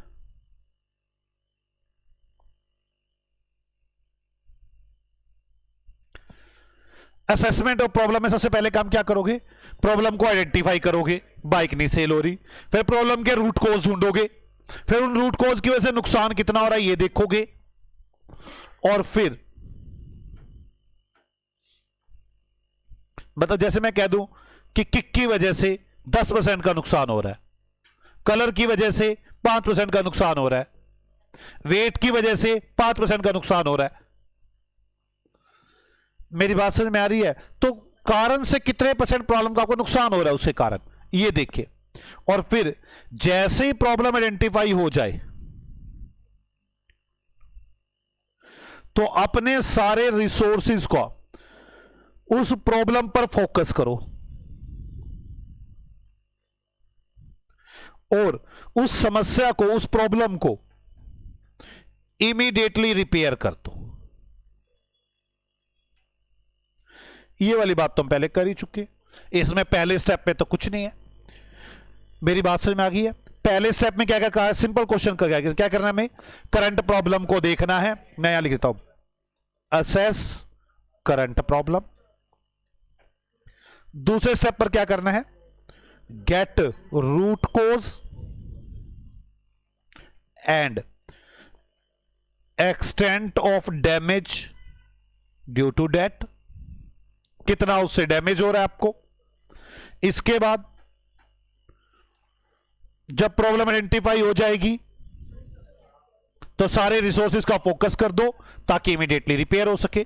तो when problem identified,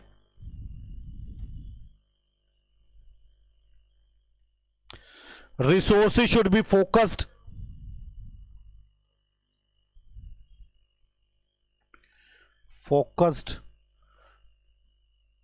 toward those areas correcting and repairing them। मेरी बात समझ में आ गई आपको? मैंने आपको क्या सिखा रहा हूं, एक्शन प्लान फॉर सक्सेसफुल के लिए। क्या क्या एक्शन प्लान थे, सबसे पहले क्या लिखोगे कि आपको अगर टर्न अराउंड स्ट्रेटेजी को सक्सेसफुल करना है तो आपको देखना होगा लॉन्ग टर्म और शॉर्ट टर्म फाइनेंस की क्या नीड है और क्या क्या इश्यूज है, स्ट्रेटेजिक इश्यूज है। आपको 5 स्टेप लगाने होंगे, वो 5 स्टेप ये है। पहला स्टेप असेसमेंट ऑफ प्रॉब्लम। तो असेसमेंट ऑफ प्रॉब्लम में क्या था, नंबर आप करंट प्रॉब्लम को असेस करें, उस प्रॉब्लम के रूट कोज तक जाएं, उस प्रॉब्लम के कारण एक्सटेंट ऑफ डैमेज मेजर करें कितना एक्सटेंट ऑफ डैमेज है। अगर प्रॉब्लम आइडेंटिफाई हो जाती है तो रिसोर्स को फोकस करें उनके एरिया की, उस एरिया की तरफ, ताकि उनको करेक्टिंग और रिपेयरिंग किया जा सके। ये तो मुश्किल काम नहीं है, पक्का।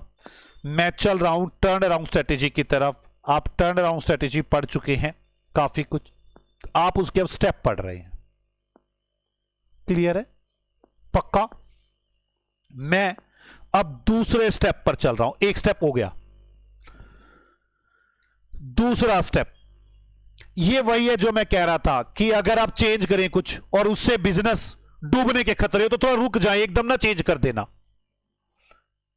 मेरी बात समझे? तब ये काम करेंगे अगर सर्वाइवल का खतरा आ गया तो, ठीक है। मतलब इस स्टेप का नाम है analyse the situation and develop a strategic plan.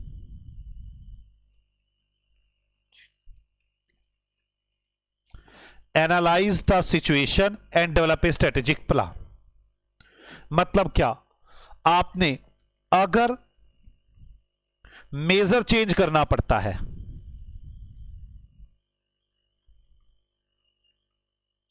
अगर आपको मेजर चेंज करना पड़ता है बिजनेस के अंदर और उससे आपको लगता है सर्वाइवल का भी खतरा हो सकता है, मतलब आप बुलेट में कोई ऐसा चेंज करने जा रहे हैं वो यार वो जो बिक रही है वो बिकनी बंद हो जाएंगी, इतना खतरा आ सकता है, तो ध्यान से एकदम ना चेंज कर देना। आप देखेंगे उन्होंने धीरे धीरे चेंज किया, वो एकदम सारे चेंज करते, वेट भी कम करते, सब कुछ करते, लोग लेना बंद करते, घटिया बाइक हो गई है, उनको अपना स्टेटस मेंटेन करना था। मेरी बात समझ में आ रही है? तो उन्होंने एकदम चेंज नहीं किया, पहले ऑप्शन आई थी सेल्फ और किक दोनों, क्योंकि उनके लिए मेजर चेंज था। फिर उन्होंने ये भी सिस्टम बनाया, उसमें उन्होंने दो बाइकें निकाली थी, सिर्फ किक वाली, किक और सेल्फ वाली, सिर्फ सेल्फ वाली, क्योंकि वो सर्वाइवल के खतरे में नहीं जाना चाहते, ऐसा ना हो कि हमारी जो बिक रही है वो बिकनी बंद हो जाए। मेरी बात समझ में आई है? तो मेजर चेंजेस करना हो बिजनेस में और आपको लगता है इससे सर्वाइवल के खतरे हो जाएंगे,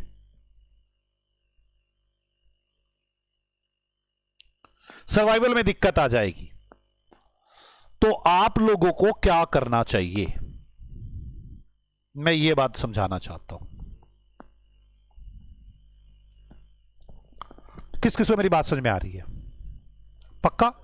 मतलब क्या होगा, अगर आप अपने प्रोडक्ट में मेजर चेंज कर रहे हैं और आपको लगता है कि इससे हमारे सर्वाइवल में दिक्कत ना आ जाए, तो आपको कुछ बातें और भी ध्यान रखनी चाहिए।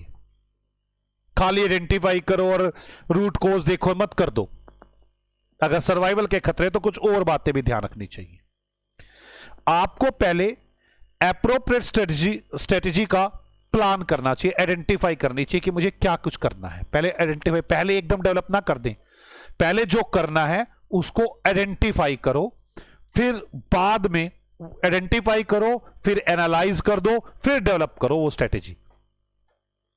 क्या करोगे? पहले आइडेंटिफाई करोगे, फिर एनालाइज करेंगे और फिर डेवलप करेंगे। मतलब अगर आपको सर्वाइवल के खतरे हो, पहले तो आइडेंटिफाइड करेंगे, फिर उसको एनालाइज करेंगे और फिर डेवलप करेंगे।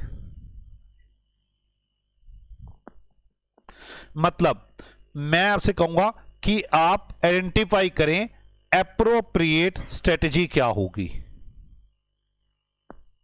उसके लिए प्रीलिमिनरी एक्शन प्लान बनाएं।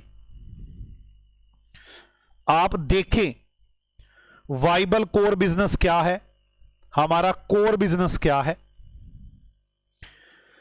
Adequate bridge finance,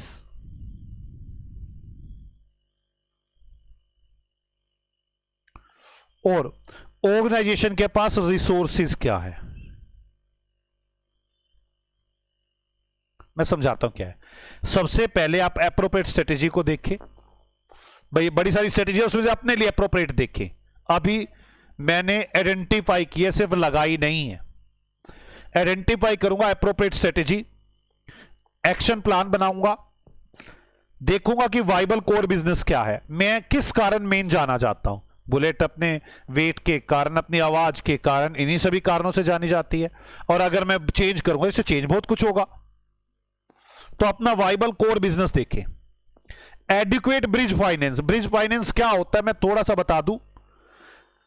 bridge finance क्या होता है, जैसे मैं एक लोन के लिए अप्लाई करता हूं, मान लो मैंने लोन के लिए अप्लाई किया, लोन को आने में मुझे 8 महीने लग जाएंगे। बड़े बड़े लोन ऐसे अप्लाई वो होते हैं, मैं लोन के लिए अप्लाई करता हूं, वो आगे अपने हेड को भेजता है, वो अपने आगे हेड को भेजता है कि जितना बड़ा लोन है। जैसे मैं एक फर्म में जॉब करता था, उस फर्म का जो मालिक ना वो पंजाबी था, 2 भाई थे, वो बहुत बड़ी फर्म थी, दवाइयों का काम था उनका।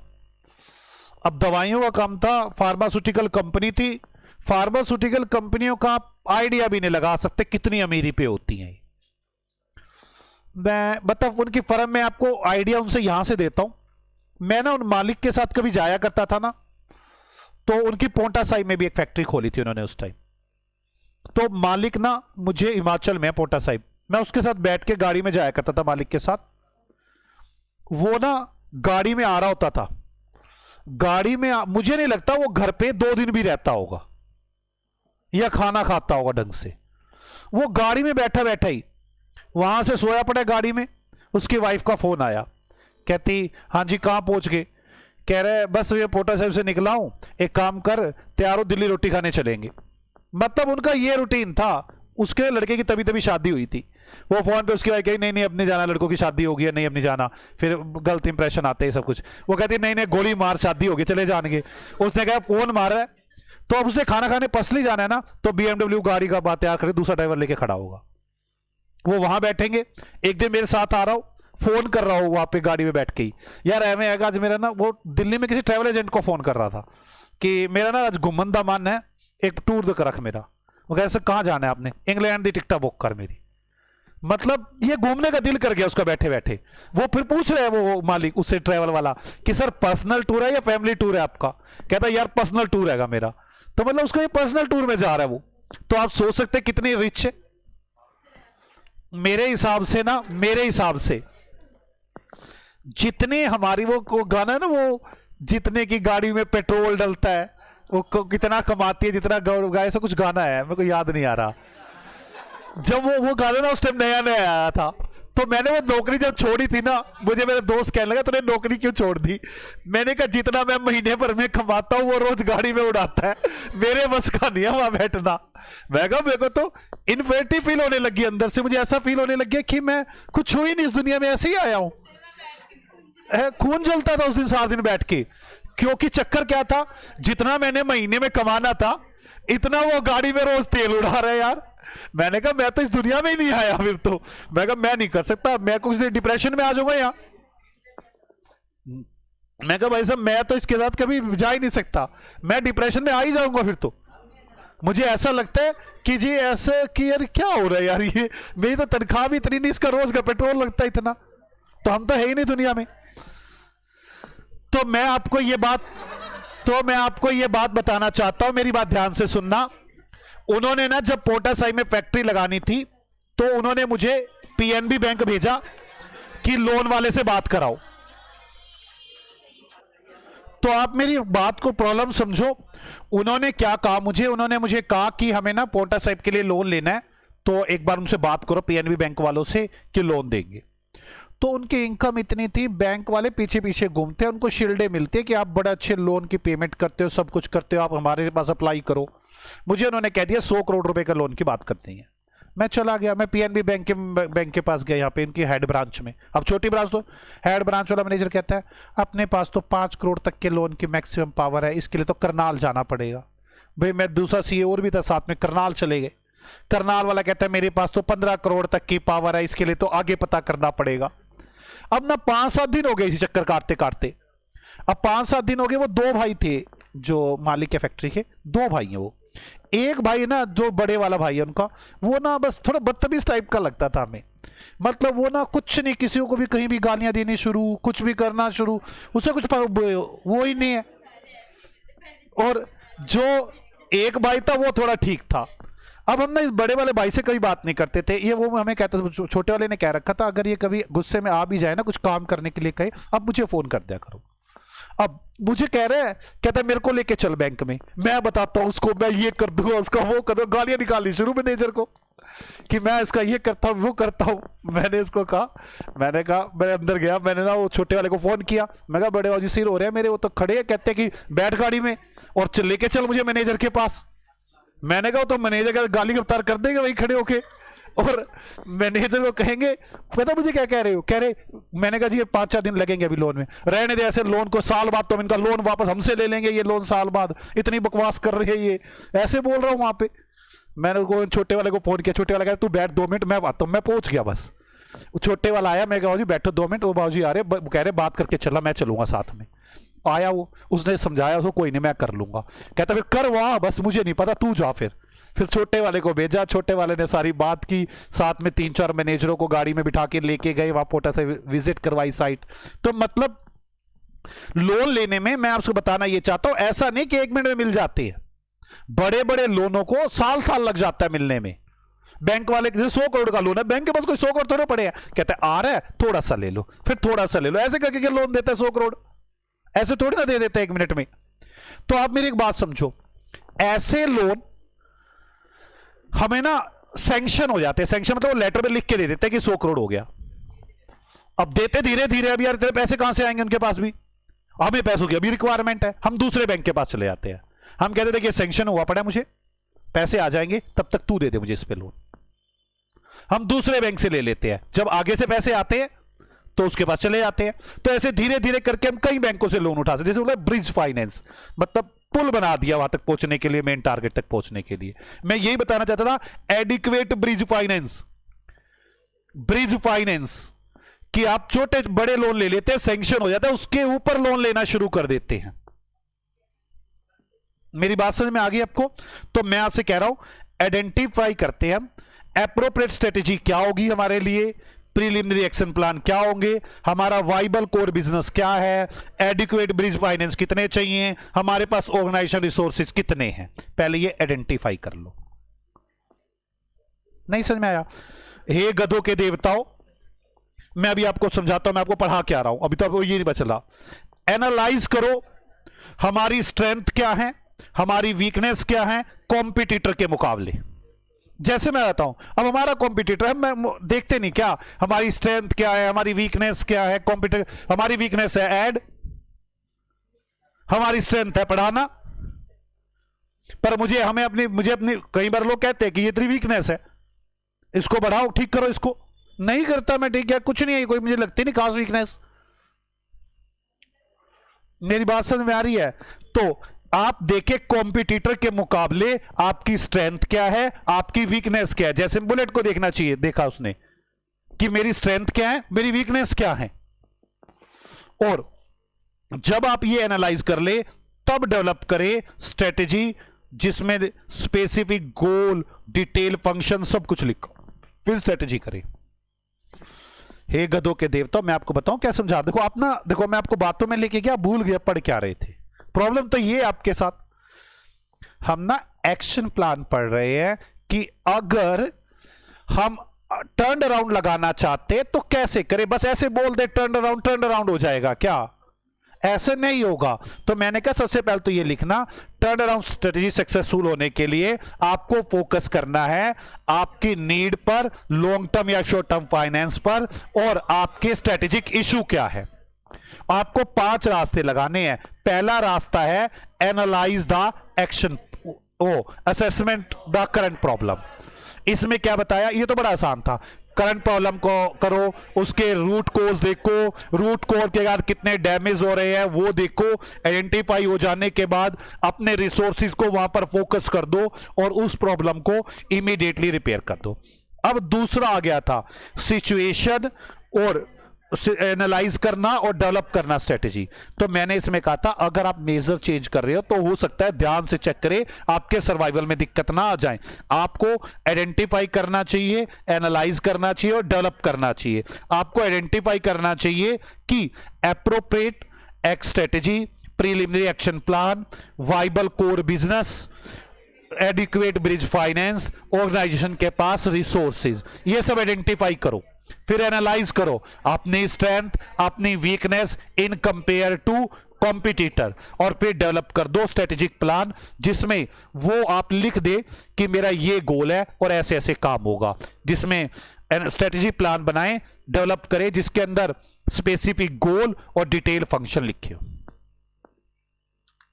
क्लियर? मैंने आपको ये 2 बातें बता दी कि आपको ये 2 बातें करनी है। और तीसरी बात बता रहा हूं, अगर आप अच्छा वो लगाना चाहते हैं, एक्शन प्लान बनाना चाहते हैं टर्न अराउंड स्ट्रेटेजी के लिए, तो आप एक बार ये देखें कि आपका बिजनेस अभी क्रिटिकल स्टेज पे तो नहीं है। क्रिटिकल स्टेज का मतलब होता है कि अभी बहुत ज्यादा नुकसान हो रहा है, एकदम पहले तो ये रोकना जरूरी है वरना हम खतरे में चले जाएंगे। जैसे वो आज आए नहीं बच्चे, जो हमारे पुराने टीचर थे उनसे पढ़े थे, वो अचानक ना मुझे दिख गया था कि अचानक बीच में खराबी करनी शुरू कर दी उन्होंने। तो मुझे कुछ नहीं सोचना था कि भाई साहब कैसे टर्न अराउंड करूंगा, क्या करूंगा, मुझे कुछ नहीं सोचना था, मुझे इमीडिएट एक्शन कुछ लेना था। मैं उसी टाइम डीके सर से मिला और मैंने कहा सर ये प्रॉब्लम चल रही है और आप देखना एकदम नुकसान आएगा। कहते कोई नहीं, पहले तो हम इसी को रिपेयर करेंगे। डीके सर ने पता क्या सलाह करी, बैठ के मीटिंग की, आज ही खत्म करो इसे। अचानक उस आदमी ने धोखा देना 3 महीने बाद बैच के बीच में, आज ही इमीडिएटली उससे पहले एक्शन प्लान बना के उसी दिन ही हमने उनकी मीटिंग बिठाई। आप कल से ही नहीं आएंगे। वो कह रहे जो बच्चे पढ़ रहे हैं, उनको याद होगा कई बच्चों को, वो पढ़ रहे हैं, कभी उस सेंटर पे जा रहे थे, कभी यहां आ रहे थे, कभी वो उनको मैसेजेस कर रहे थे आ जाओ आ जाओ। एक दिन के अंदर ही एक्शन प्लान इमीडिएट। इससे होता है ब्लड को रोकना। अगर इमरजेंसी आ जाए तो पहले ऐसे प्लान बनाएं कि ब्लड रुके। पहले तो ट्रीटमेंट करो ब्लड रोकने का, बाद में काम करेंगे। मेरी बात समझ आई? तो मैंने पहले तो आपको सिखाया कि अगर आप प्लान बना रहे हैं और आप ये देख लो कि आप मेजर चेंज तो नहीं कर रहे, कहीं सर्वाइवल के खतरे आ जाए। अब मैं कह रहा हूं आप प्लान बना रहे हैं, आप पहले ये देख लें कि आप क्रिटिकल स्टेज पे तो नहीं है। अगर आप क्रिटिकल स्टेज पर हैं तो पहले ब्लड को रोको। मेरी बात समझो, मैंने आपको ना यार प्लान बता रहा हूं। पहला प्लान, पहले प्लान में मैंने क्या बताया, जल्दी बता। आइडेंटिफाइड करो क्या चीज, problem area, current problem area. फिर क्या करो, रूट कोज देखो, और रूट कोज देखने के बाद देखो उससे डैमेज कितना होता है। फिर क्या करो, अपने रिसोर्सेज को जैसे आइडेंटिफाई हो जाए, अपने रिसोर्सेज को फोकस कर दो और उस प्रॉब्लम को रिपेयर कर दो और करेक्ट कर दो। ये तो सिंपल सा काम था। दूसरा स्टेप क्या, ये तो इस स्टेप का नाम क्या रखा था हमने, असेसमेंट ऑफ करंट प्रॉब्लम। अच्छा, दूसरा स्टेप क्या रखा हमने, analyse and develop, analyse the situation and develop appropriate plan. Analyze the situation and develop a strategic plan. Analyze the situation and develop a strategic plan.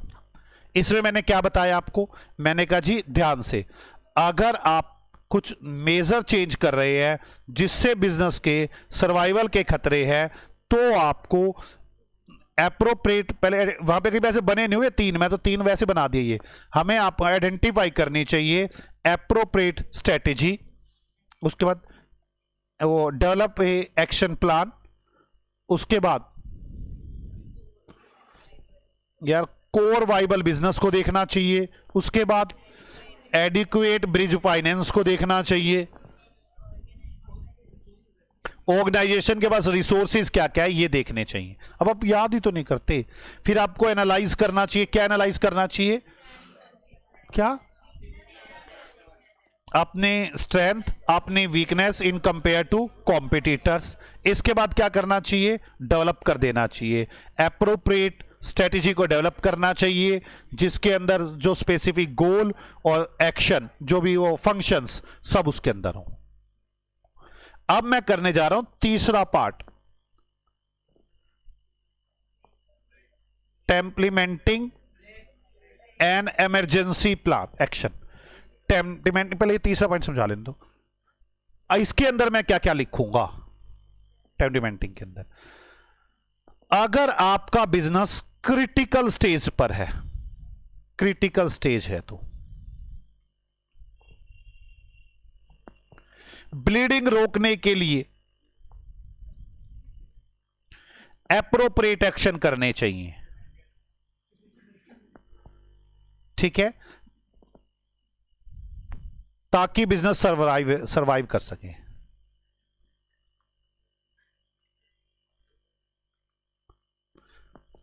आपके पास अगर आप critical stage पर आपका बिजनेस चल रहा है, तो आपको ब्लीडिंग रोकने के लिए एप्रोप्रिएट एक्शन करने चाहिए। आपको क्या क्या करना पड़ सकता है इस प्लानिंग के अंदर, आपको इस प्लानिंग के अंदर क्या क्या करना पड़ सकता है, आपको अपने डेट का रीस्ट्रक्चर करना पड़ सकता है। मतलब एक आदमी से डेट ले रखा था, इसे चेंज करके किसी दूसरे के पास चेंज करना पड़ सकता है, या फिर डेट को इक्विटी में बदला जा सकता है कि डेट नहीं रखूंगा मैं इक्विटी रखूंगा, रीस्ट्रक्चर ऑफ डेट किया जा सकता है। दूसरा, वर्किंग कैपिटल को इंप्रूव करेंगे। तीसरा, कॉस्ट को घटाएंगे। Improve budgeting practice. मैंने आपको एफएम में बताना है बजटिंग प्रैक्टिस मतलब आप अलग अलग प्रोजेक्ट को एनालाइज करके देखेंगे कि मुझे कहां बेनिफिट आ रहा है। इसके बाद ह्यूमन रिसोर्सेज पर ध्यान देंगे, फाइनेंस पर ध्यान देंगे, मार्केटिंग पर ध्यान देंगे। और जैसे ही आपके पॉजिटिव कैश फ्लो आने शुरू हो जाएंगे, इतना फंड लगाओ कि आपके पॉजिटिव कैश फ्लो आने शुरू हो जाए, इतना फंड लगाएं। ठीक है, तो आपका ये हो जाएगा ब्लड रोकने के लिए इमरजेंसी प्लान्स लगाने में। नई बात है, बाकी कल इसकी डिस्कशन करते हैं अगली क्लास में। आप सब लोग इसे रिवाइज करके आना। ये 3 स्ट्रेटेजी जो एक्शन प्लान है वो मैं बाद में डिस्कशन करूंगा और लिखवाऊंगा भी।